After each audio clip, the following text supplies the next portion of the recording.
falar sobre um tema fundamental para a saúde da mulher, o câncer de mama. A doença é a que mais mata mulheres no Brasil, mas as chances de cura, claro, aumentam muito quando o diagnóstico é feito no início. A gente vai trazer um pouquinho uma entrevista que a Luísa Muttoni fez mais cedo com a Jéssica Garcia. Ela é uma paciente, né, que teve câncer ali e ela conta um pouquinho da jornada dela. Vamos ouvir. Acho que o que eu poderia dizer é que esse processo, ele é ruim, ele é doloroso, mas ele passa, né? E eu acho que passou muito rápido, na verdade, comparado com o tempo de vida que eu ganhei para ter pela frente, sabe? Então, assim, se as pessoas puderem se priorizar, fazer o teste, buscar a prevenção, busquem, sabe, vão atrás, não deixem para depois, não se deixem para depois, porque eu acho que a prevenção é o maior ato de amor próprio que a gente pode ter com a gente mesma, e por eu ter tido esse ato de amor próprio comigo, eu consegui prolongar mais ainda a minha vida, porque quando eles retiraram as minhas mamas e mandaram para análise, na análise dizia que eu já estava com formação de células atípicas, significa que eu já estava num período pré-câncer, então eu teria tido câncer se eu não tivesse retirado meus peitos, e eu tirei eles no momento exato. Então, o que eu posso dizer para as pessoas é se priorizem e busquem a prevenção sempre. Obrigada por ter conversado aqui com a TMC, Jéssica. Prevenção parece ser a palavra-chave, né? E o câncer de mama ainda é uma das doenças que mais preocupam as mulheres no Brasil. Para falar justamente sobre prevenção, como a doença surge e de que forma exames genéticos podem indicar uma predisposição ao câncer, a gente conversa agora com o cirurgião oncológico Juliano Rodrigues da Cunha, diretor de comunicação da Sociedade Brasileira de Cirurgia Oncológica. Boa tarde, doutor Juliano, tudo bem? Boa tarde, tudo bem com vocês? Tudo certo. Doutor, a gente falou mais uma vez, né, sobre a palavra prevenção. Quando a gente fala de prevenção, por exemplo, uma pessoa mais jovem, uma mulher mais jovem, como é o caso da neta do humorista e apresentador Carlos Alberto de Nóbrega, que acabou de ser diagnosticada, né, com câncer de mama, foi uma notícia que surge como algo surpreendente, por ela ter apenas 24 anos. Nessa faixa etária de 20 a 30 anos, como fazer a prevenção? É uma vez por ano, pelo menos, indo ao ginecologista e fazendo os exames? Uma vez por ano seria suficiente? É excelente essa pergunta, e o que a gente precisa hoje falar para a população é que cada vez mais o diagnóstico de câncer de mama tem sido feito também em pacientes abaixo dos 40 anos, pacientes jovens. E se nós formos analisar, essas pacientes saem das políticas de rastreamento, elas não estão ainda na política de rastreamento, porque hoje a mamografia, a orientação é a partir dos 40. Então vem a questão, o que fazer abaixo dos 40 anos para essa prevenção secundária, né? Para um diagnóstico precoce de um câncer de mama nessa faixa tão jovem, 24 anos, por exemplo. O ideal é, desde cedo, explicar para as mulheres que é fundamental o conhecimento do seu corpo, incluindo aí o conhecimento das mamas. A partir do momento que essa mulher perceba uma alteração na mama, a presença de um caroço novo, alteração da pele, uma assimetria, algum carocinho na axila que tenha surgido, ela deve buscar uma avaliação médica, por exemplo, o ginecologista, e hoje nós temos o especialista da mama, que é o mastologista. O que é interessante entender? Essas mulheres que estão fora do rastreamento, essas mulheres precisam, além dessa percepção e de protagonismo nesse autocuidado, elas precisam buscar essa avaliação médica a partir de qualquer alteração clínica ou um sinal que ela venha a ter. Isso vem muito junto também com uma história familiar, porque geralmente nesses casos de pacientes mais jovens, a gente tem também, muito provavelmente, alguma questão familiar, onde várias pessoas naquela família, a mãe, a tia, a avó, primas, irmã, tiveram um diagnóstico de câncer de mama ou algum outro tipo de neoplasia que nos fazem sugerir ou nos fazem pensar que essa paciente pode ter um risco maior de desenvolver câncer ao longo da vida. Então, essas mulheres mais jovens, se a gente tem um conhecimento, que vocês já falaram previamente aí de uma testagem genética, essas mulheres vão começar esse rastreamento mais baixo, uma idade mais precoce, ao invés de 40, por exemplo, 30 anos. Pois é, né, doutor? Falou bem. Eu tô com 40 e eu lembrei que a última mamografia que eu fiz faz 2 anos. Então, hoje já liguei para minha ginecologista, já pedi uma guia para eu fazer essa mamografia, que a partir dos 40 é bom anualmente a gente fazer. Mas o senhor lembrou bem ali, né, que antes de 40 você não tem essa indicação de fazer anualmente, nem fazer uma mamografia, na verdade, né? Muitas meninas nem fazem.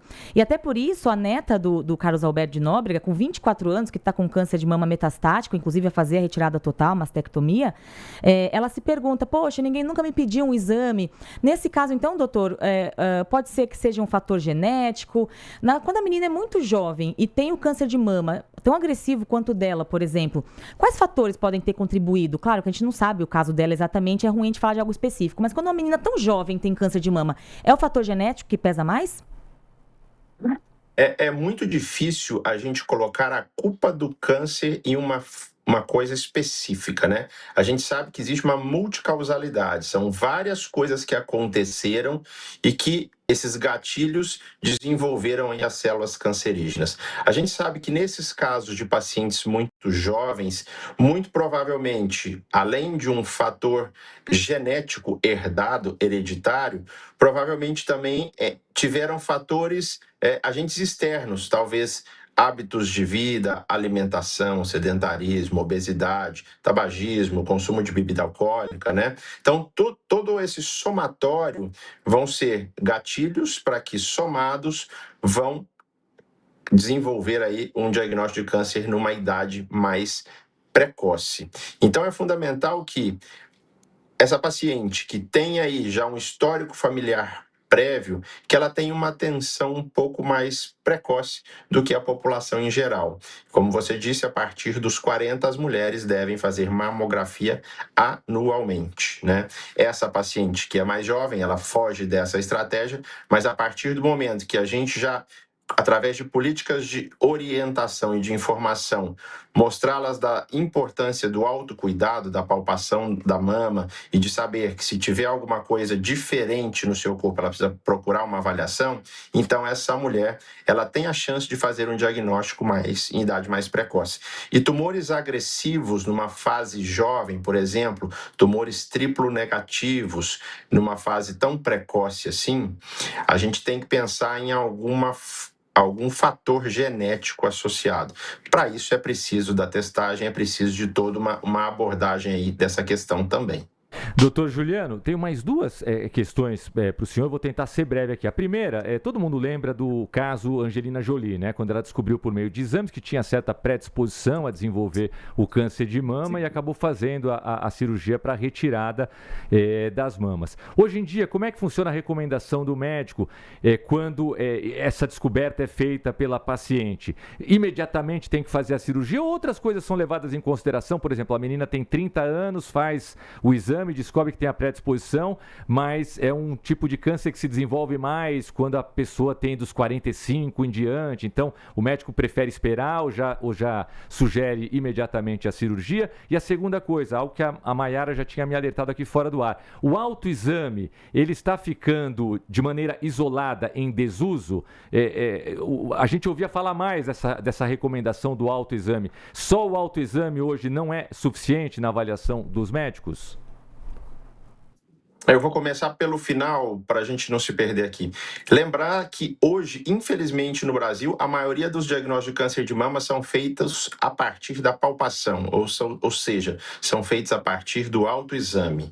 O que a gente gostaria é que as mulheres fizessem diagnóstico a partir de mamografia ou de um exame de imagem, com lesões ainda não palpáveis. Então, por isso, a gente precisa mudar essa cultura de que ela vai ficar livre de câncer a partir do momento que ela palpou a mama e não tem nada. Mas a gente sim deve orientar da importância do autocuidado para ela perceber alguma alteração e procurar um médico.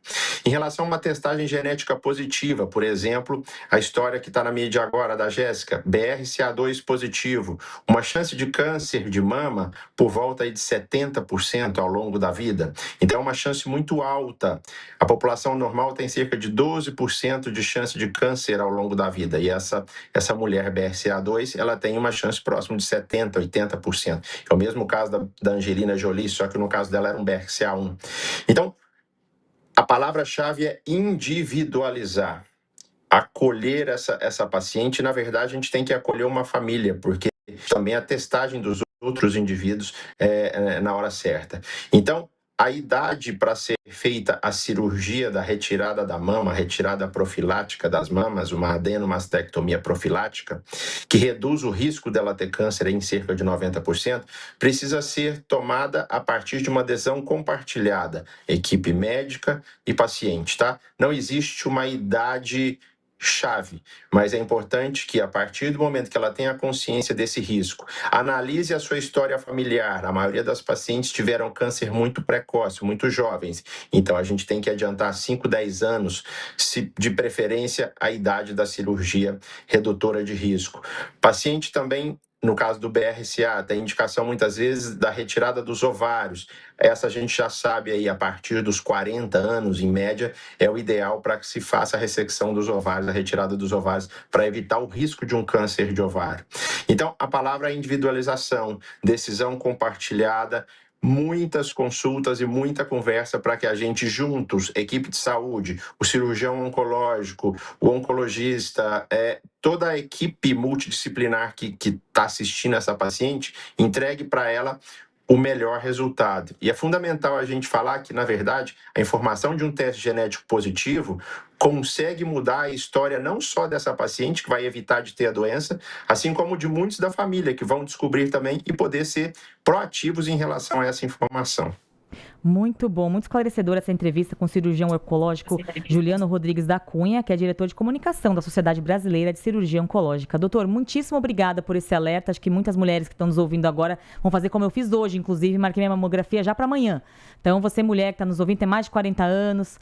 Então, olha, hoje eu estava inspirada. Foi justamente a marcação dessa entrevista aqui que me fez falar, poxa, faz mais de 2 anos que eu não faço minha mamografia, vou pedir a guia. Então, doutor, muitíssimo obrigada, viu?